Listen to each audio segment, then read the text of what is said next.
Okay dah.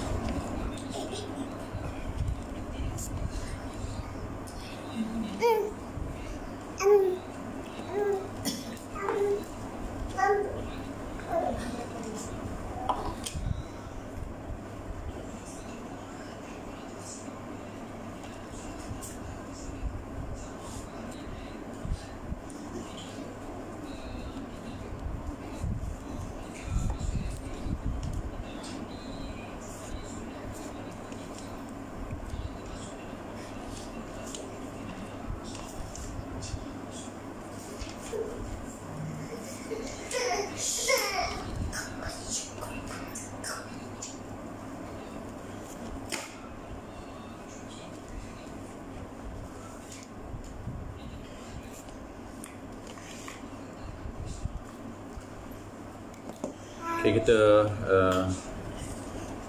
nak tunggu ni kejap kawan kita dulu.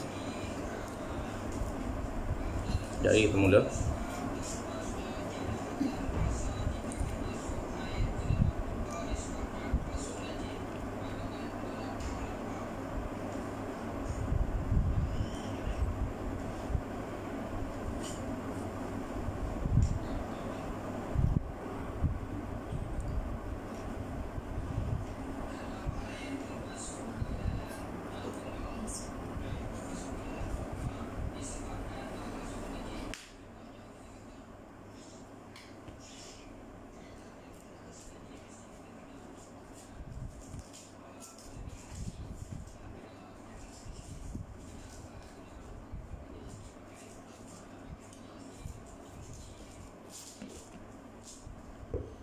InsyaAllah kita sambung tajuk tajuk mata. Sambung malam ni tajuk mata, tak silap, dan setengah daripada faedah yang bangsa dunia. Kita akan sambung malam ni.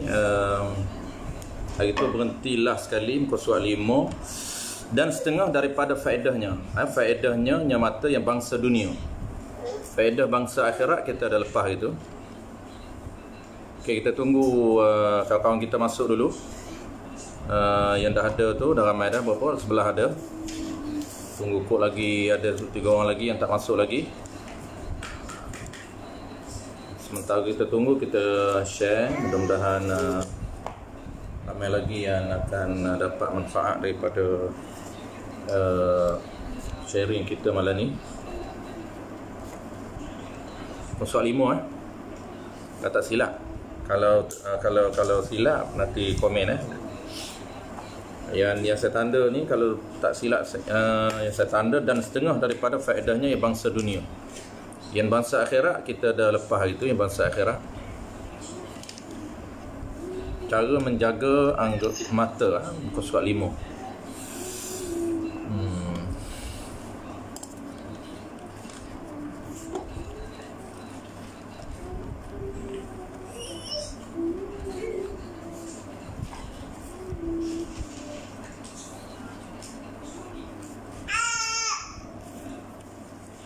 Okey, boleh mula Okey, dah ada. Abayuk. Okey, dah ada. Tok guru kita pun dah ada.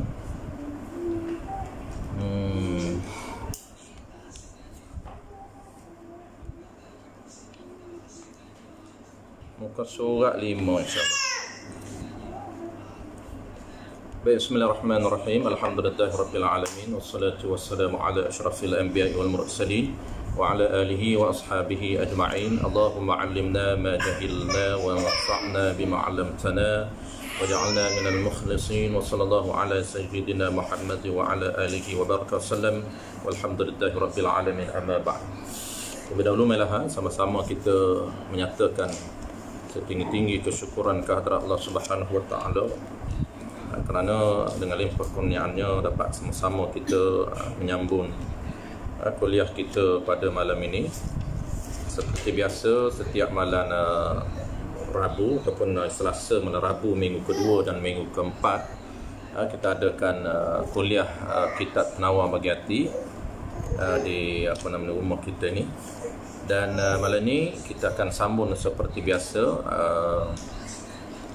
Kita akan sambung, kita berhentilah hari itu fasal yang pertama pada menyatakan mata. Fasal yang pertama pada menyatakan mata. Yang kita berhenti hari itu muka surat 5 di bawah sekali, dan setengah daripada faedahnya faedah mata. Baik. Qala al-musannif rahimahullahu subhanahu wa ta'ala. Dan setengah daripada faedahnya faedah mata.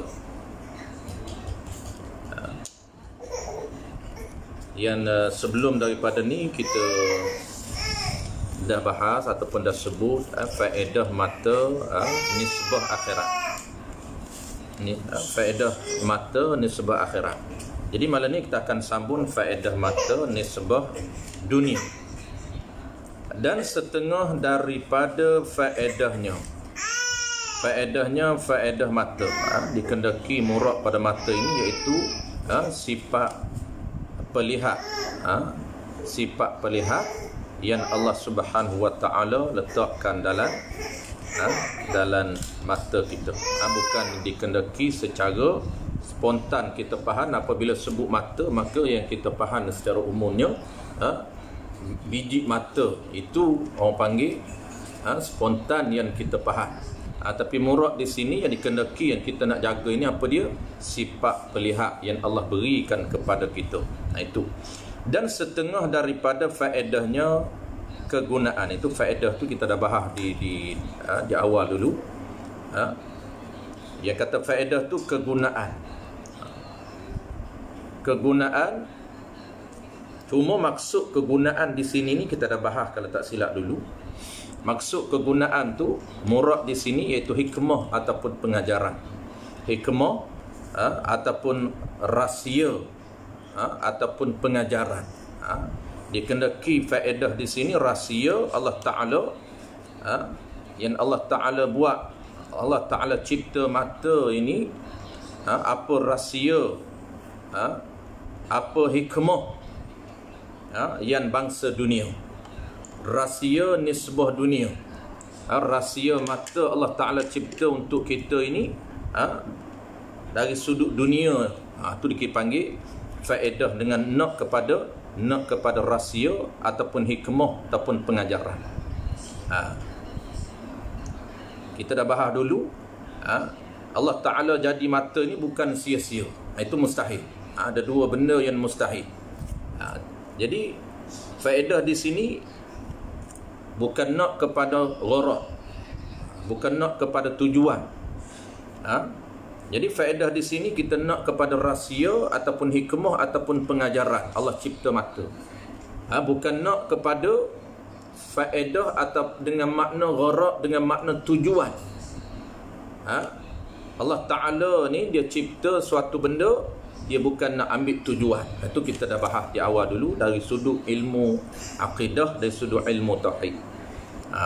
Kalau Allah Ta'ala ni cipta mata kerana ada tujuan, ada gharad, maka ternafi sifat istighna yang ada pada Allah Subhanahu wa Ta'ala. Jadi di sini sebab itulah kata ulama faedah di sini ternafi dua benda. Apa dia ternafi dua benda? Pertamanya faedah dengan makna gharad, dengan makna Allah Ta'ala cipta mata ini untuk manusia nak ambil tujuan. Nak kepada tujuan, nak kepada gharad. Maka apabila Allah Ta'ala ni cipta mata, dia berhajat kepada tujuan. Menyebabkan Allah Ta'ala ni ternafi istighna yang kita belajar dalam ilmu kalam ataupun ilmu aqidah. Dan satu lagi ternafi kata ulama apa dia? Allah Ta'ala buat satu benda ini bukan sia-sia, mustahil. Itu pun ternafi juga. Allah Ta'ala ini dia buat satu benda tidak sia-sia. Allah Ta'ala buat satu benda ada rahsia dia, ada hikmah dia. Bukan buat satu benda ini dengan sia-sia. Sebab itulah murad faedah ini nak kepada rahsia mata nisbah dunia. Dan setengah daripada faedahnya, daripada kegunaannya, daripada rahsia dia, hikmah mata ini yang bangsa dunia, yang jenis dunia. Bangsa di sini nak kepada jenis ataupun nisbah. Faedah mata nisbah dunia. Apa dia? Melihat perusahaan engkau. Pertamanya Allah Ta'ala buat mata ini dari sudut ataupun nisbah dunia ini untuk apa dia? Untuk melihat perusahaan engkau. Jadi di sini ni ulama nak bagi contoh yang kata contoh pandangan mata kita. Kita cerita ni tajuk dia, kita kena kembali balik kepada tajuk dia. Tajuk dia anggota pertama daripada 7 anggota. Cara menjaga anggota zahir dari sudut agama. Bagaimana cara kita nak jaga 7 anggota zahir menurut agama kita. Jadi yang kita bahas ni anggota yang pertama daripada 7 anggota zahir. Bagaimana cara kita nak jaga anggota mata menurut agama kita. Jadi kita sebut sekali lagi sebelum kita bahas contoh pertama ni, kita kena tahu konsep menjaga mata menurut agama kita. Ini yang ulama nak bahas di sini. Konsep menjaga mata menurut ilmu tasawuf yang zahir. Macam mana konsep dia? Jadi kita dah sebut di awal dulu konsep menjaga anggota zahir, ataupun spesifik malam ni konsep menjaga mata dalam agama kita. Apa konsep dia? Asas dia iaitu menjaga mata kita daripada melihat perkara yang diharamkan oleh Allah Ta'ala. Itu asas dia. Prinsip asas menjaga mata menurut syariat kita. Yang pertama apa dia? Kita ulang sekali lagi. Yang pertamanya ialah menjaga mata daripada melakukan perkara yang diharamkan oleh Allah Ta'ala, ataupun perkara yang dimakruhkan oleh Allah Ta'ala. Yang kedua, prinsip menjaga mata yang kedua apa? Yang keduanya menggunakan mata kita ini melakukan perkara yang wajib dan perkara yang sunat. Itu dipanggil konsep asas menjaga mata dalam syariat kita. Itu pertama konsep asas. Yang kedua, kita sebut juga di awal perbahasan kita dulu, iaitu pelaksanaan. Apabila kita tahu konsep asas menjaga mata, nak kena tinggal perkara haram dan perkara makruh, dan nak kena buat perkara yang wajib dan perkara yang sunat. Maka yang kedua ulama jelaskan pelaksanaan. Dari sudut pelaksanaan pula, bagaimana pelaksanaan menjaga mata.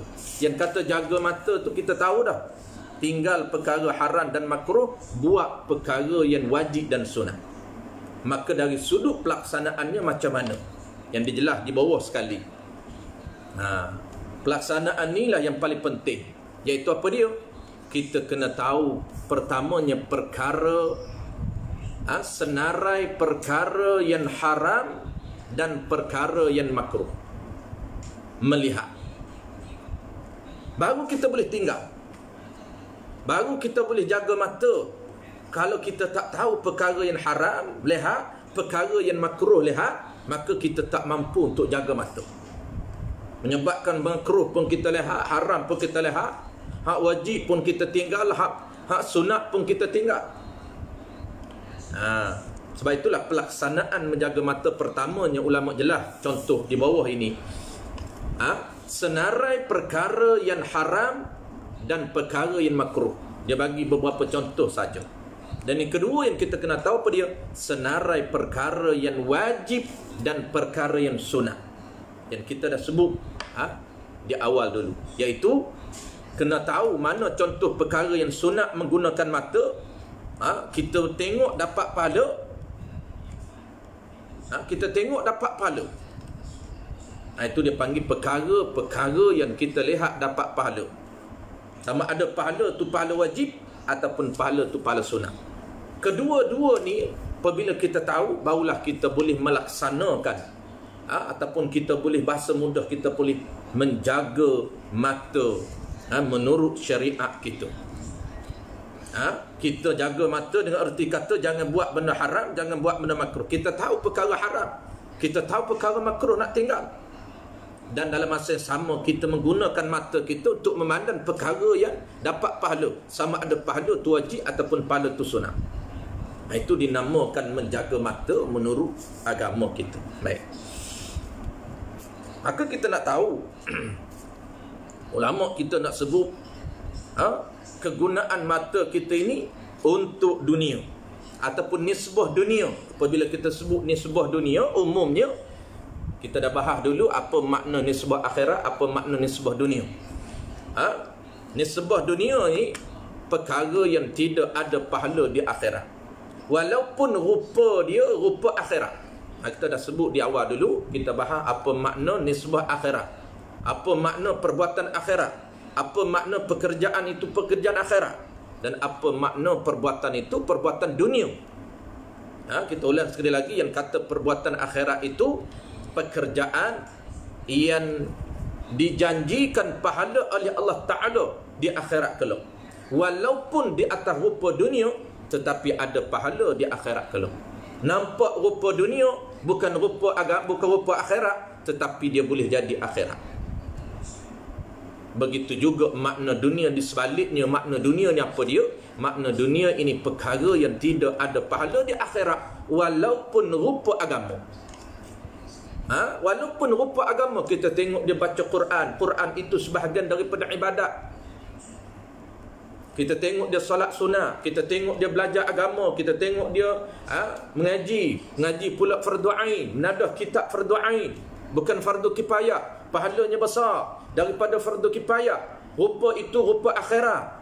Asal dia rupa akhirat, ada pahala di akhirat, tetapi niat dia tak betul, menyebabkan dia tidak ada pahala di akhirat. Dia bukan niat semata-mata kerana Allah Ta'ala. Dia belajar agama, status ilmu itu fardu ain, tetapi niatnya bukan semata-mata kerana Allah Ta'ala. Niat nak suruh orang puji, niat nak suruh orang kata dia rajin, bukan niat semata-mata kerana Allah Ta'ala. Maka ini tak akan jadi akhirat, walaupun rupa dia rupa akhirat.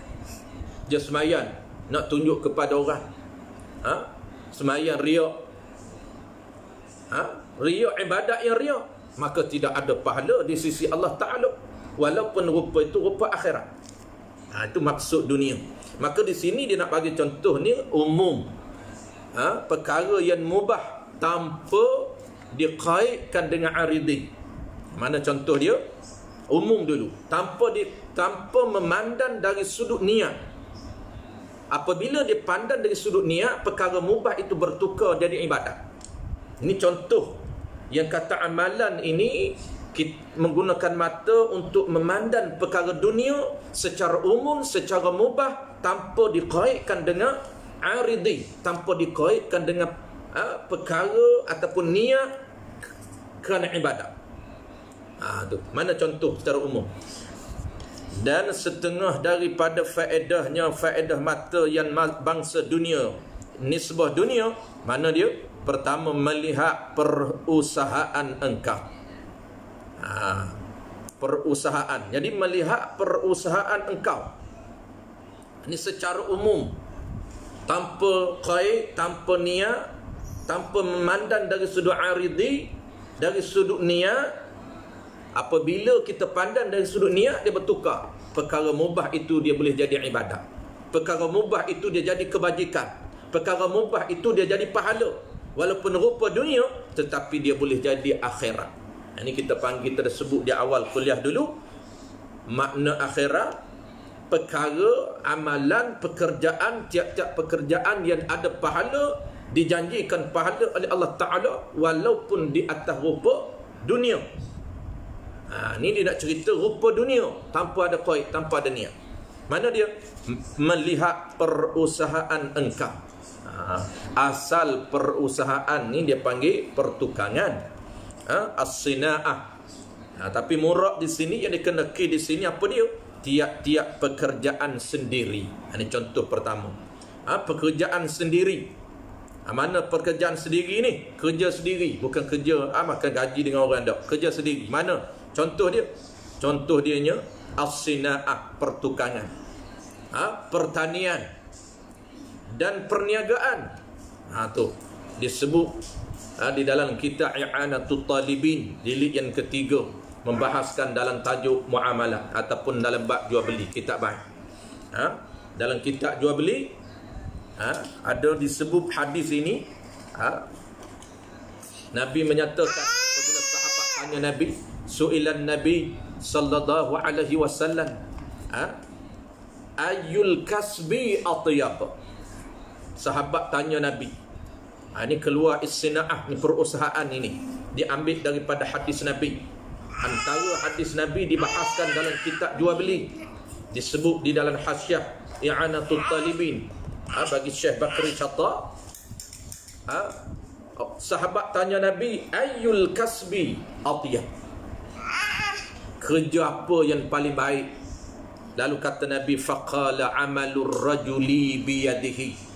Lalu kata Nabi, amalan, pekerjaan seorang laki-laki itu biyadihi, dengan menggunakan tangannya sendiri, kerja sendiri. Lalu ditafsirkan oleh para ulama kita apa dia rajulu biyadihi ni? Wa huwa sina'ah, iaitu pertukangan. Dan termasuk juga wa yashmalu zira'ah, dan termasuk juga pertanian. Kata para ulama, ar-rajulu biyadihi. Dan hadis itu panjanglah, ada wa kullu bai'in mabrurin. Hadis itu panjang lagi. Baik, contoh pertama melihat pekerjaan kita. Melihat perusahaan engkau. Jadi kita nak kerja ni kena tengok. Tak tengok tak akan dapat, tak akan capai target kita. Kalau kita tak tengok, mana mungkin untuk kita menyempurnakan pekerjaan kita. Maka nak tengok apa saja kerja kita, kena tengok. Nak buat kerja apa pun kena tengok. Nak tani, nak bertukar ni contoh saja, pertukangan, pertanian, bisnes. Wa kullu, dalam hadis itu disebut wa kullu bai'in mabrurin. Itu merujuk kepada at-tijarah, bisnes. Orang yang businessman, maka dia kena tengok orang kerja apa. Segala pekerjaan dia kena tengok baru boleh buat kerja. Maka tengok menggunakan mata, tengok apa yang dia nak buat kerja itu, maka itu orang panggil pandangan nisbah dunia. Pada umumnya perkara yang mubah, perkara yang haram, tanpa dia qaid. Tanpa dia qaid. Tetapi apabila dia niat, perkara yang haram itu, perkara yang dunia itu, kalau dia niat kebajikan, dia niat semata-mata kerana Allah Ta'ala, nak mencari nafkah wajib, nak mencari nafkah sunnah, maka dia melihat perkara, melihat pekerjaan yang ada pahala di sisi Allah Ta'ala. Itu dia tak jadi dunia, dia jadi akhirat. Tapi di sini nak cerita dunia. Sebab itulah kita, apabila kita tahu cara, janganlah pekerjaan kita jadi dunia saja rugi. Bagi jadi akhirat. Bagi jadi akhirat, bagi ada pahala. Baik, contoh pertama settle. Dan melepas, dan yang kedua. Baik, settle contoh pertama, melihat perusahaan engkau. Ini contoh satu saja. Maknanya segala pekerjaan kita, apa saja kerja kita, kita melihat perkara yang termasuk dalam kerja kita itu contoh melihat perkara dunia, tak ada pahala. Itu secara umum. Secara umumnya tanpa ada niat, Tapi kalaulah kita nak tukar perkara dunia jadi perkara akhirat, setiap pandangan kita kepada pekerjaan kita itu nak dapat pada akhirat, maka kita kena niat. Kita kena niat. Ya, dia termasuk dalam kaedah lil wasaili hukmul maqasid. Jadilah perusahaan pekerjaan dunia kita itu dia menjadi wasilah. Wasilah ataupun perantaraan lil maqasid, bagi tujuan kita. Tujuan kita apa dia? Tujuan kita niat pekerjaan kita ini untuk mencari nafkah yang wajib. Kita niat pekerjaan kita ini untuk mencari nafkah yang sunat, maka akan jadi pahala. Pandangan kita itu pandangan yang ada pahala. Langkah kita pergi kerja setiap hari itu akan ditulis pahala oleh Allah Subhanahu wa taala. Itu dari sudut akhirat. Tapi kita nak bagi contoh di sini dari sudut mubah tanpa kita niat. Contoh yang kedua, dan melepaskan. Melepas ni maknanya dan boleh mengelakkan engkau. Itu makna melepas. Dan melepaskan engkau daripada perkara yang tu sifat bagi satu yang mahzuf, daripada segala yang perkara yang menyakiti. Apa dia makna menyakiti? Perkara yang mudarat, perkara yang boleh memudaratkan diri kita. Mana perkara yang mudarat? Seperti jatuh, dan berlaga, dan aksiden. Itu mana berlaga.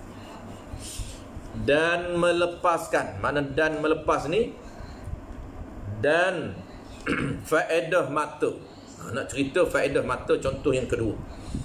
Dan faedah mata nisbah dunia, kita melihat itu tujuan dunia. Dan melepas, dan pandangan kita, dan kita melihat tu untuk apa dia? Untuk melepaskan, yakni untuk mengelakkan.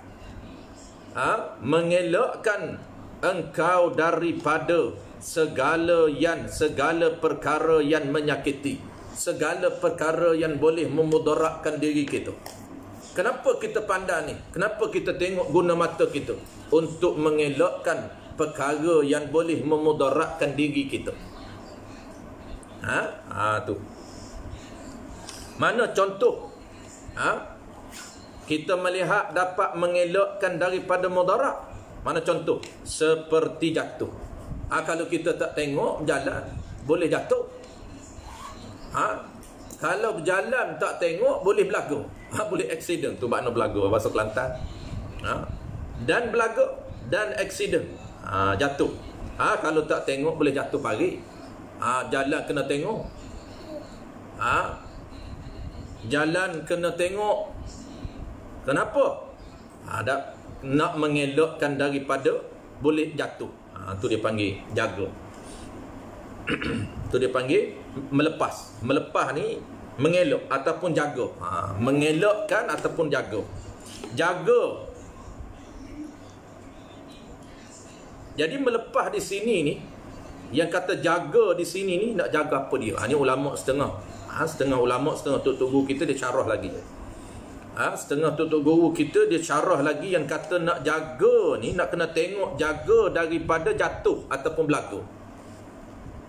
Nak jaga tu jaga apa?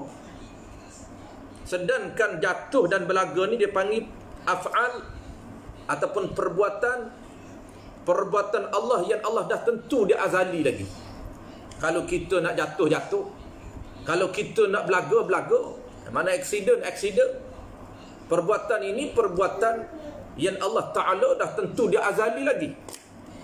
Maka yang ulama bagi contoh nak kena jaga. Nak kena jaga daripada perkara yang boleh mudarat seperti jatuh. Maka ulama kita syarah yang kata nak jaga tu jaga daripada apa? Sedangkan dalam ilmu akidah Allah Ta'ala dah tentu azali lagi. Jaga ke tak jaga dah Allah Ta'ala taksis dengan sifat iradat dia. Allah Ta'ala taksih dengan sifat iradat dia azali lagi.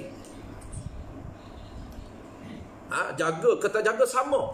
Maka di sini murak kepada jaga ni, murak kepada kena pandan, kena tengok supaya boleh elok daripada perkara yang boleh mudarat ni. Nak elok daripada apa? Nak jaga daripada apa? Kata ulama, jaga daripada sebab. Nak kena jaga daripada sebab berlakunya mudarat diri. Kena jaga sebab. Maka kita pandan itu, kita tengok jalan tu. Kalau nak jalan, kena tengok jalan. Takut jatuh, takut belaga, takut aksiden. Maka sebab kepada berlakunya aksiden kena jaga, kena elokkan. Sebab kepada boleh berlakunya bahaya diri kita, boleh jatuh dan sebagainya, kena jaga sebab. Jangan tak jaga sebab. Ini salah dari segi syariat kalau kita tak jaga sebab. Maka di sini secara umumnya kalaulah kita tengok suatu benda, nak elok daripada kita takut terjatuh, takut jatuh parit, takut jatuh lubang, terjun lubang, nak kena tengok bawa kereta, nak kena tengok, itu dipanggilnya sebuah dunia secara umum, tanpa kita kait kepada aridi, tanpa kita telitah dalam hati kita, untuk kenapa kita pandai ni. Kita pandai nak mengelak daripada apa? Nak mengelak daripada bahaya diri. Dan bahaya diri ni Allah Ta'ala suruh jaga. Jangan campakkan diri kita kepada tempat yang bahaya. Kalaulah kita ada niat, ada kait kerana Allah Ta'ala suruh jaga diri daripada mudarat, maka itu bukan lagi jadi urusan dunia. Itu sudah bertukar jadi ada pahala. Itu makna dunia yang tidak ada qaid. Jadi kalaulah kita qaid pada dunia, kita qaid pada akhirat, nak tengok ni takut bahaya diri, nak elok daripada bahaya diri, maka itu jadi urusan akhirat. Baik.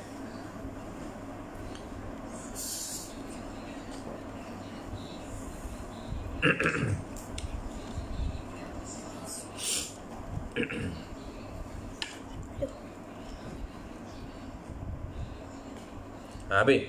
Dan bermula, masuk tajuk baru. Dan bermula mensyukurkan mata itu. Ini cara pelaksanaan. Kita sebut ada dua benda dalam tajuk mata ni. Setiap tajuk anggota zahir 7 ni, inilah dua benda asas. Pertamanya konsep menjaga mata. Yang keduanya yang paling penting, cara pelaksanaan. Cara kita nak jaga mata.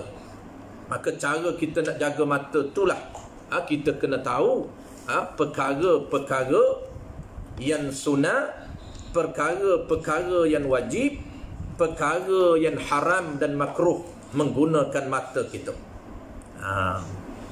Dan bermula mensyukurkan mata itu. Dan bermula mensyukurkan nikmat mata itu. Mana mensyukurkan mata itu?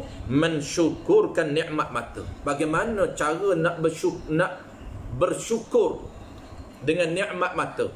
Jadi syukur ni dia perbuatan. Bukan syukur ni lafaz. Adik Wi kau kata.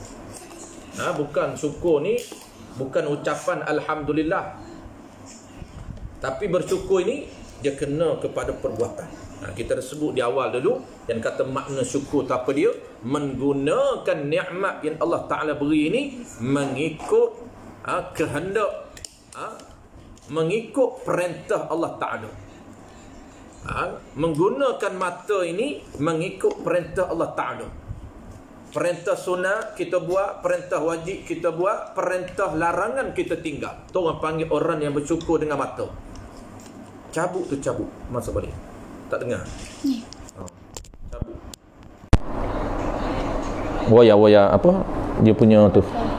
Dah tekan rapat. Takut dia punya speaker dia. Okey. Baik. Tolong sekali lagi, tercabut wayar speaker tu tadi. Oh, main dengan Tok Lebar ni. Tepuh. Baik.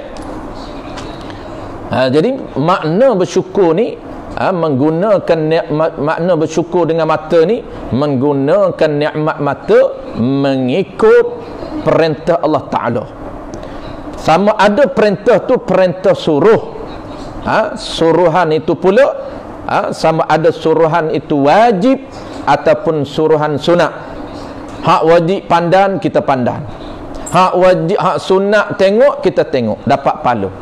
Ataupun perintah larangan, sama ada larangan itu larangan yang haram, haram melihat, kita tinggal, ataupun larangan makruh, perkara yang makruh kita tinggal. Itu maksud bersyukur dengan mata.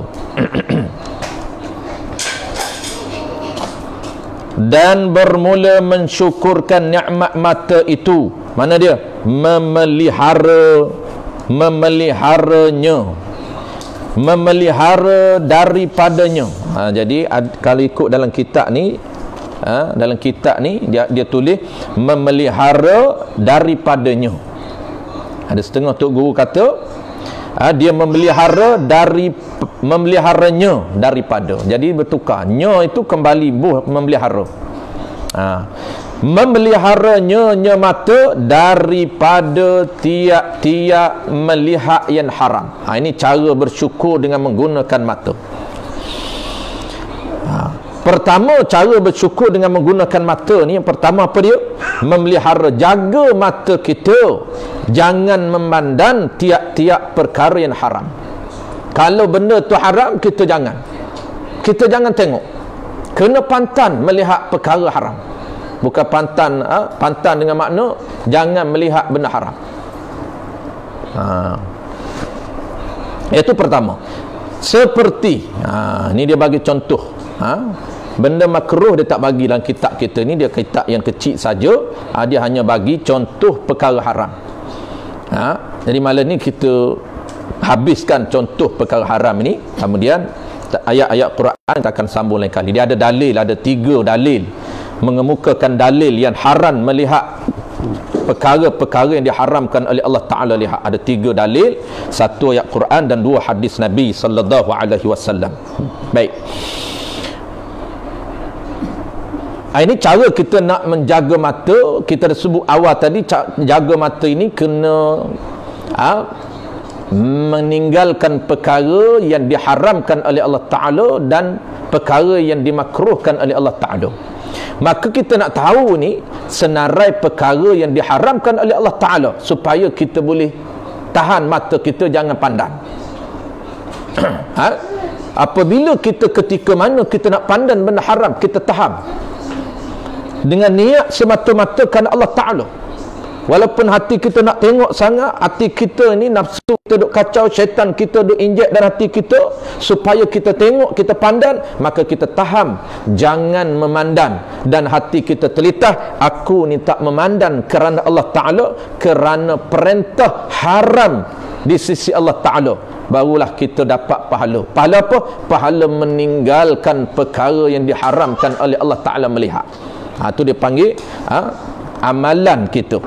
Pekerjaan melihat, menahan perkara yang haram, bukan melihat benda yang dapat pahala dah, itu lepas dah.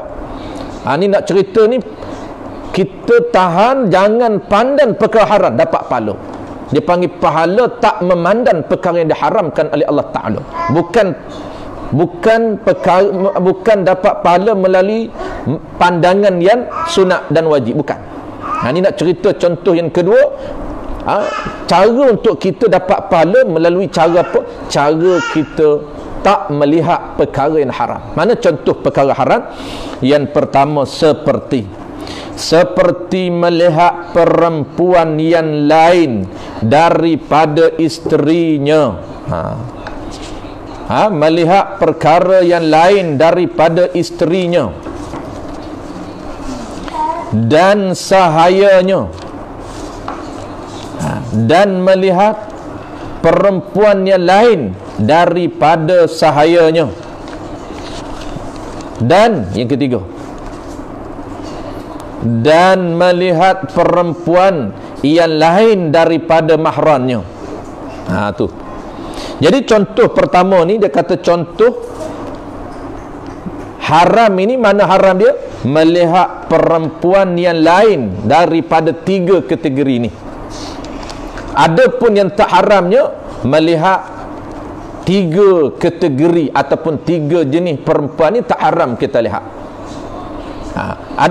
Bahkan selain daripada 3 ni yang haram. Mana dia? Selain daripada isteri. Adapun isteri kita tak haram.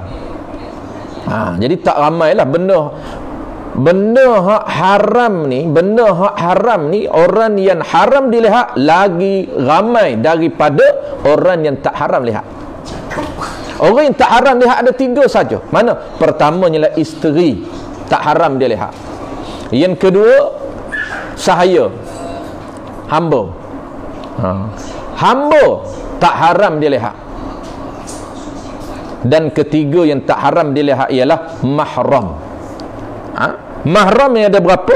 Yang kita selalu sebut, mahram ini orang yang orang ataupun golongan yang haram berkahwin. Itu mana mahram, bukan muhrim. Muhrim itu orang dalam ihram haji. Mahram ini orang yang haram berkahwin.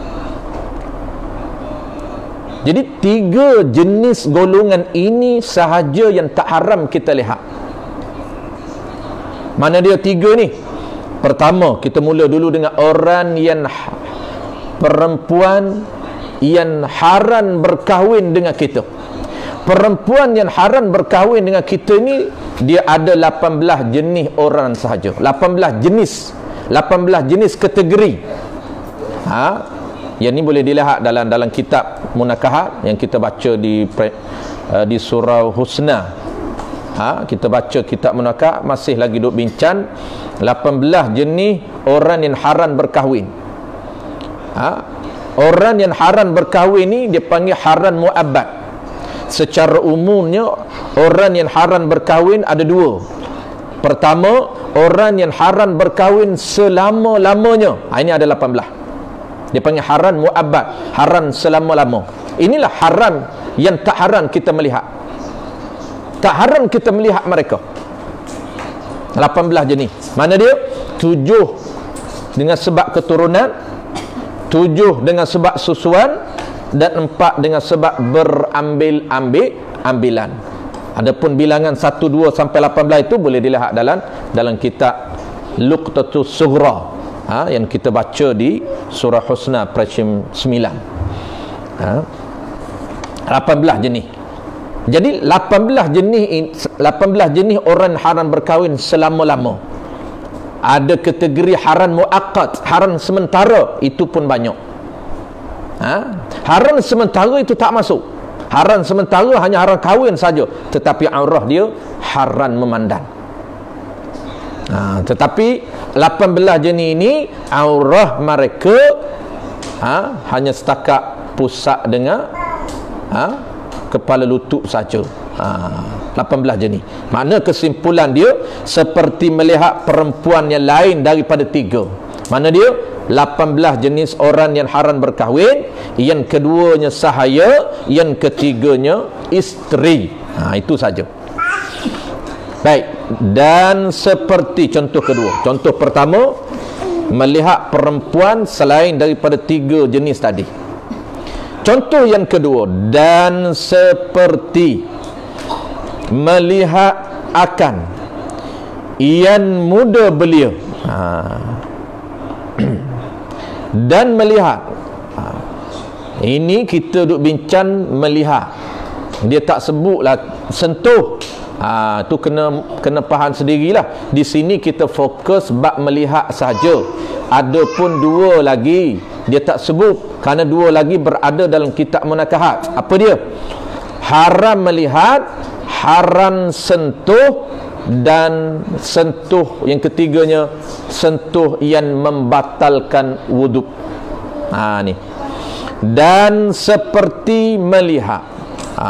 Kalau tadi seperti melihat perempuan, maknanya melihat dan sentuh. Haram melihat, haram sentuh, dan sentuh yang membatalkan wuduk selain daripada 3 kategori. Dan contoh kedua, melihat dan sentuh haram. Seperti haram melihat dan sentuh akan orang yang muda belia. Ini dia panggil, istilah fiqh dia panggil amrad. Yang muda belia, dia panggil amrad ni. Muda belia ini macam mana ciri-ciri yang kata muda belia ni? Iaitu remaja lelaki.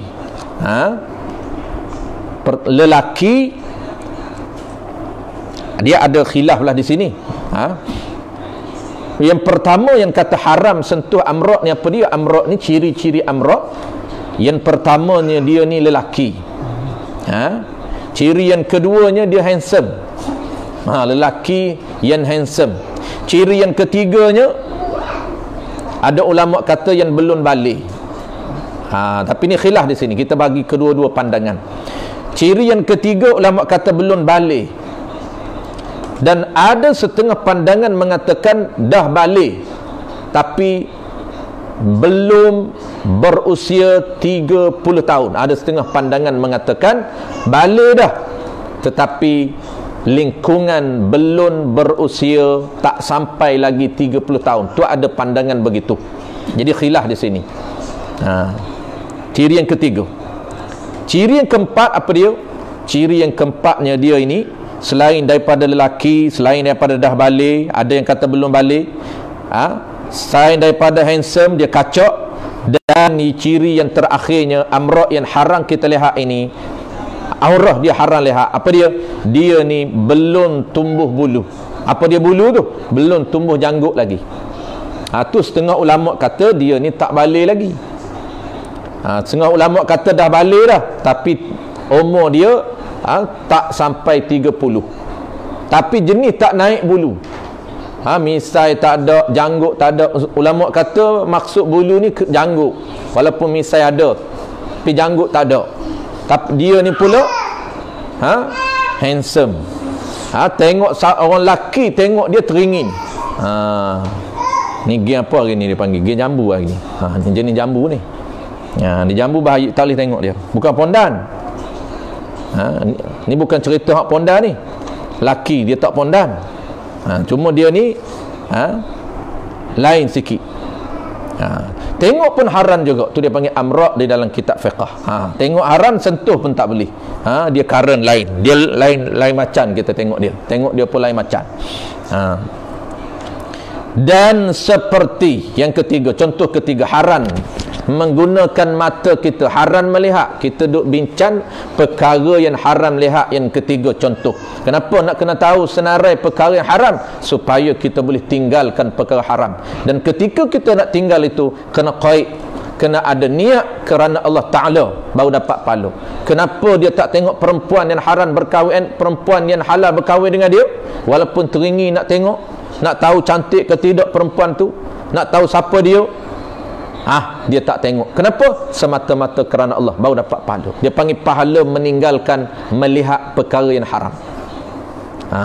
Tu. Contoh yang ketiga, dan seperti melihat akan aurah laki-laki. Ini haram. Melihat aurah ni bukan aurah perempuan saja. Bukan melihat aurah perempuan saja. Bahkan melihat aurah laki-laki pun haram. Ini terkadang kita ni terlepas pandan. Dia ingatkan tengok aurah perempuan saja haram. Aurah laki-laki tak apa. Sebab tu pergi rumah kawan-kawan kita, kadang-kadang kawan-kawan kita dia tak berapa cakna sangat. Pakai seluar pendek, pakai seluar tomoy saja. Kawan laki sama laki, haram melihat aurah laki-laki. Apa yang kata aurah ni? Orang Melayu pun dia panggil aurah juga. Kerana orang Melayu ni, orang asal dulunya, perkataan dan istilah yang dia guna itu dia faham menurut agama. Dia tak terjemah. Tapi kita hari ni kena terjemah kerana lama dah kita tinggal sehingga kita lupa makna aurah apa dia. Makna aurah ni apa dia? Aurah ni pada bahasanya perkara yang aib. Tu bahasa yang kita nak ialah istilah agama kita. Dalam bahasa agama apabila sebut aurah ni dia kena kepada dua makna. Ma yajibu satruhu wa ma yahrumu nazrahu. Dua makna aurah. Kadang-kadang kita faham satu aurah saja. Ni disebut di dalam kitab Nailur Raja, syarah bagi Safinatun Najah. Disebut juga dalam kitab Al-Baijuri Ibnu Qasin, syarah bagi kitab Fathul Qarib. Yang kata aurah ni apa dia? Kawasan yang wajib dikatuk. Ma yajibu satrah. Kawasan yang wajib dikatuk. Kena tahu lelaki ni, aurah lelaki ada berapa, aurah perempuan ada berapa kawasan yang wajib dikatuk mengikut situasi dia. Itu kita tak sebutlah, dia ada tajuk yang khusus. Jadi kita nak sebut secara umum saja aurah. Aurah lelaki ni kita nak tak apa makna aurah je. Yang kata aurah ni kawasan yang wajib dikatuk. Wa ma yahrumu nazrahu, dan kawasan yang haram dilihat walaupun tak wajib katuk. Ini yang terkadang kita apabila tak katuk, kita ingat itu bukan aurah, maka kita pun tengok, kita pun lihat. Sedangkan itu aurah, haram kita melihat walaupun tak wajib katuk. Kerana dua makna ini. Aurah ini ada kawasan wajib katuk dan ada kawasan yang haram lihat walaupun tak wajib katuk. Mana contoh dia? Contoh dia sebelum kita sebut aurah laki-laki. Contoh dia perempuan. Perempuan ini di dalam mazhab al-Imam Syafi'i lebih ringan bab aurah berbanding mazhab Maliki, berbanding mazhab Hanafi, berbanding mazhab Hambali. Dalam mazhab Imam Syafi'i, aurah perempuan ini seluruh badan wajib katuk, melainkan yang tak wajib katuk muka dan tangan. Muka dan tangan. Tangan ni makna apa? Sehingga pergelangan tangan. Kadang-kadang ni pergelangan tangan nampak haram walaupun nampak sedikit saja. Dia tak kira banyak sikit, tetap haram. Walaupun nampak itu senci saja, yang tak luluh, tak katuknya senci nampak. Perempuan ni dia tak pakai apa panggil ni? Sarung tangan dia panggil apa ni? Soft. Apa panggil apa? Soft. Hand sock. Ingat scarf. Scarf tu apa scarf? Oh, scarf nak tudung pula. Oh. Dia tak pakai sarung tangan lah kita kata. Apa panggil ni? Hand sock. Hand sock. Oh, hand sock. Ingat sabun sock. Stoking tangan. Ingat hand sock tu sabun tangan. Ni stoking tangan. Apabila dia angkat tangan, kalau kita tak pakai stoking tangan, yang kata aurah bagi perempuan ni, perempuan kita sebut perempuan dulu, aurah bagi perempuan seluruh badan, melainkan yang tak wajib katuk muka dan tangan. Apa makna muka? Muka ada border, sempadan muka kena tahu. Nak tahu sempadan muka, belajar di dalam bab wuduk. Mana sempadan wajib basuh. Wajib basuh ketika ambil wuduk. Muka yang wajib basuh ketika ambil wuduk, dan muka sunat basuh ketika ambil wuduk. Itu sepadan muka yang wajib dikatuk. Dagu lain. Bawah dagu ni bukan muka, bawah dagu. Mesti orang perempuan pakai apa dia panggil ni? Pakai telekon. Apa? Telekon ni. Pakai telekon. Pakai telekon ataupun pakai kain tudung, pastikan muka sahaja yang nampak. Dagu kena tutup dagu. Nak tutup dengan apa tu? Ejahlah sendiri. Asalkan tutup saja. Yang dibenarkan tak wajib katuk ialah dibenarkan muka, ialah muka dan dua tangan. Dua tangan serta tapak. Tangan dan tapak tangan. Maka tangan ini hingga pergelangan. Jangan terlebih. Kena pakai stoking tangan kalau tangan dia tak ketat. Ataupun kalau dia pakai baju bagi perempuan, dia tak nak pakai stoking tangan pun tak ada masalah apa. Tak ada masalah. Sebab dia kacin tangan ketat. Maka dia tak terbuka. Adakah tidak aurah tangan dengan muka? Aurah.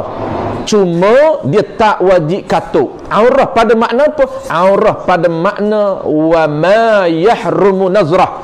Kawasan yang haram tengok. Kita tak boleh nak tengok muka perempuan, nak tenun muka perempuan. Jangan kita faham, muka tak wajib katuk, boleh tengok muka dia, boleh tenun muka dia, boleh duduk belek muka dia, nak tengok tai lalat mana, bibir lagu mana, hidung macun tak macun, mata dia macam mana, keni dia lebak tak lebak. Mana boleh.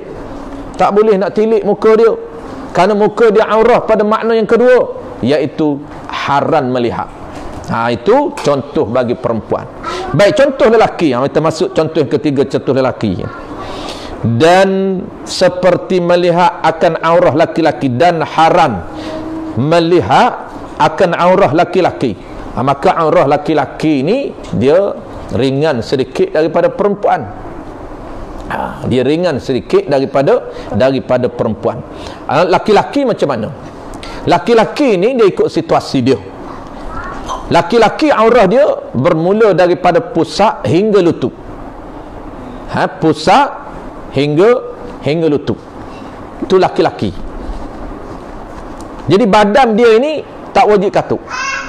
Muka orang lelaki tak wajib katuk, badan orang lelaki tak wajib katuk, kaki lelaki tak wajib katuk, betih lelaki tak wajib katuk.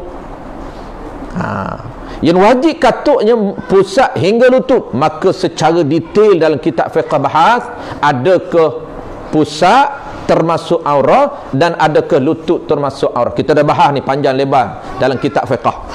Kita ulang sekali lagi secara ringkas saja. Pusat secara asasnya tidak aurah. Kepala lutut secara asasnya tidak aurah. Tetapi kenapa wajib katuk juga? Wajib katuk sebahagian pusat ini, yang wajib katuknya sebahagian daripada pusat, dan kepala lutut wajib katuk sebahagian daripada kepala lutut. Kenapa? Termasuk dalam kaedah ma la yatimul wajib illa bihi fahuwa wajibun. Kerana bodoh sempadan nak melaksanakan perkara wajib tak sempurna kalau kita tak ambil separuh kepala lutut, separuh pusat untuk menyempurnakan kawasan sempadan yang wajib. Terpaksa kita kena lebihkan, maka lebih sedikit tu wajib. Adapun diri pusat dan diri kepala lutut tak wajib. Yang wajib mana? Yang wajib sebahagian kepala lutut wajib, sebahagian daripada pusat wajib. Adapun katuk semua, itu sunat. Kena tahulah bodoh hak mana sunat pada hak mana wajib tu. Baik. Tetapi badan lelaki tak wajib katuk, adakah tak termasuk aurah? Aurah tak? Allah. Badan lelaki ni aurah ke tidak? Aurah, cuma tak wajib katuk. Aurah bagi perempuan, dia haram melihat badan lelaki. Tak boleh nak tenung tengok sado tak sado. Laki petang-petang basuh kereta, basuh motor depan rumah tak pakai apa? Pakai sarung, pakai kain je. Pakai kain pun kilah atas lutut. Orang Kelantan kata kilah sampai atas lutut, nampak lutut duk keluar. Dah lutut duk keluar, pusat pusat duk keluar. Pusat jelai luar, kepala lutut pun duk keluar. Basuh kereta, basuh motor Tok Lebay ni, Tok Haji ni, Tok Lebay pondok ni. Lalu orang lelaki, orang perempuan lalu, dia boleh tengok badan? Tak boleh tengok. Tapi tak wajib katuk. Tu kena jaga. Pandangan mata kita jangan melihat badan lelaki, jangan melihat betih lelaki. Cuma tak wajib katuk. Sebab tu jadi sunat katuk. Sunat katuk, pakailah baju, pakailah tutuplah betih kita. Itu jadi sunat bagi lelaki. Maka lazimkan olehmu,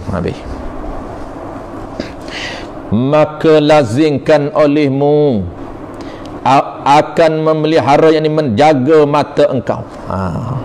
Baik, sikit lagi kita habiskan satu ayat. Dia ada 3 dalil, dia nak kemukakan dalil. Penutup dia, maka lazimkan olehmu, wajib olehmu akan menjaga mata engkau. Jaga mata ni dengan erti kata jangan melihat benda haram. Sebab tu kena tahu benda haram. Dia hanya bagi contoh 3. Ni contoh asas dia bagi. Jangan tengok aurah perempuan selain daripada 3. Jangan tengok amra, dan jangan tengok aurah laki-laki. Jangan. Tu habis. Baik. Jadi penutup dianya, kita baca sikit penutup. Dia tutup dengan dalil, ada 3 dalil yang kata haram 3 contoh haram memandan tadi. Haram memandan 18 jenis, campur isteri dan campur dengan hamba. Dan haram contoh yang kedua, haram memandan amrak, dan ciri-ciri amrak yang kita sebut ada 4 ciri amrak serta khilaf tadi. Dan contoh yang ketiga, dan haram memandan aurah laki-laki. Yang atas contoh pertama tadi, haram melihat perempuan, dengan makna murad melihat ini, haram melihat dan haram menyentuh dan sentuhan yang membatalkan wuduk. Itu pertama tadi. Yang kedua tu amrak. Amrak tu murad kepada haram melihat dan haram menyentuh. Yang ketiga ni pula haram melihat. Tidak ada kaitan dengan sentuh, tidak ada kaitan dengan perkara batal wuduk. Haram melihat apa dia? Haram melihat aurah. Yang kita dah sebut makna aurah itu ada 2 makna aurah. Dan pembahagian aurah di dalam tajuk dalam kitab fiqh. Maka lazimkan olehmu akan memelihara. Memelihara tu akan menjaga. Jaga apa? Jaga jangan menggunakan mata untuk memandang perkara yang haram dan perkara yang makruh. Kerana firman Allah firman Allah Ta'ala, ni dalil, dia ada 3 dalil. Pertamanya dalil daripada ayat Quran, dan yang keduanya dalil daripada hadis Nabi sallallahu alaihi wasallam. Jadi insya-Allah 2 dalil lagi tu, dan huraian dalil pertama ni pun tak sempat malam ni. Kita akan sambung kuliah akan datang. Cuma kita baca saja. Adapun huraian dalil ni kita akan letak dalam akan datang.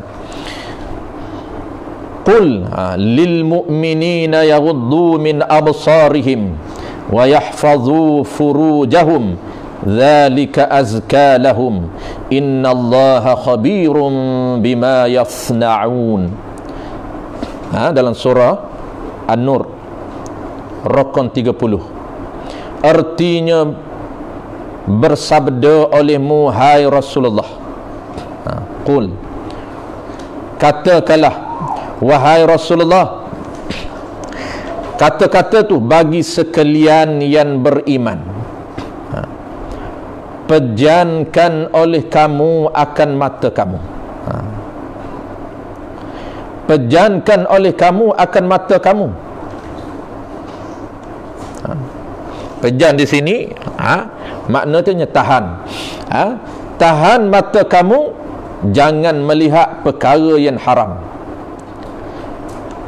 Bayang dia pejam-pejam tu daripada barang yang, yakni perkara yang tiada harus, yakni perkara yang haram bagi kamu melihatnya, melihat perkara yang haram itu.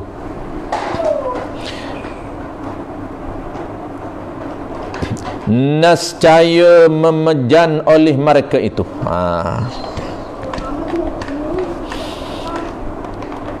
Nescaya memejan oleh mereka itu. Memejan tu maknanya nescaya memejan, menjaga oleh mereka itu, menahan oleh mereka itu. Tahan dengan makna tak melihat oleh mereka itu akan segala mata mereka itu. Mereka tahan, mereka tak melihat akan segala mata mereka itu. Mereka itu mereka orang yang beriman. Dan suruh olehmu, dan suruh olehmu, olehmu tu wahai Nabi, akan mereka itu dengan memelihara faras mereka itu. Nescaya memelihara mereka itu, mereka itu mereka orang yang beriman, akan segala faras mereka itu. Tahan, jaga farah itu daripada barang yang, daripada perkara yang haram dikerjakan dengan dia dengan farah. Dan yang demikian itu, memelihara itu lebih baik bagi mereka itu. Bahawasanya Allah Ta'ala sangat mengetahui akan batin yang mengerjakan mereka itu akan dia.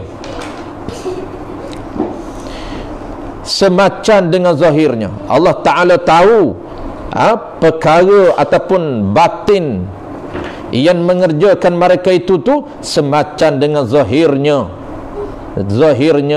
sesuatu, maka membalas Allah Ta'ala mereka itu, orang mukmin itu atas sesuatu yang dikerjakannya. Baik, ada pada ayat ini wallahu a'lam. Ini penjelasan ataupun huraian detail tentang ayat ini. Dia nak cerita ada 3 pengajaran daripada ayat yang Allah Ta'ala sebut di atas. Wallahu a'lam. InsyaAllah kita sambung bulan depan, minggu keempat. Minggu keempat tu kita sambung, kita habiskan kedua-dua dalil. Dia ada 3 dalil yang menunjukkan Allah Ta'ala mengharamkan. Allah Ta'ala nak cerita tentang haram memandang perkara yang diharamkan oleh Allah Ta'ala. Mana dalil? Ini pertama dalil dia, yang kedua pula hadis Nabi, dan yang ketiga pun hadis Nabi. Ini dalil sebagai penutup. Penutup kepada apa? Kepada senarai perkara yang diharamkan oleh Allah Ta'ala melihat. Wallahu a'lam. Ada makruh? Tak ada dari kitab ni. Contoh? Kau makruh. Ada kitab tak ada penutup tu. Penutup kita bagi contoh perkara makruh. Banyaklah perkara makruh. Tengok orang gila, makruh. Tengok benda keji di sisi syarak, macam khinzir, tengok babi, benda makruh. Tengok orang gila, makruh. Tengok satu perkara yang keji, makruh kok. Orang gila pun masuk perkara keji. Wallahu a'lam. Bismillahirrahmanirrahim. Alhamdulillahirabbil alamin, wassalatu wassalamu ala asyrafil anbiya'i wal mursalin wa ala alihi wa ashabihi ajma'in. Allahumma faqihna fid din wa 'allimna ta'wil wa ja'alna minal ulama'il 'amilin wa ja'alna minal mukhlisin. Wa sallallahu ala sayyidina Muhammad wa ala alihi wa baraka wa sallam. Walhamdulillahi rabbil alamin.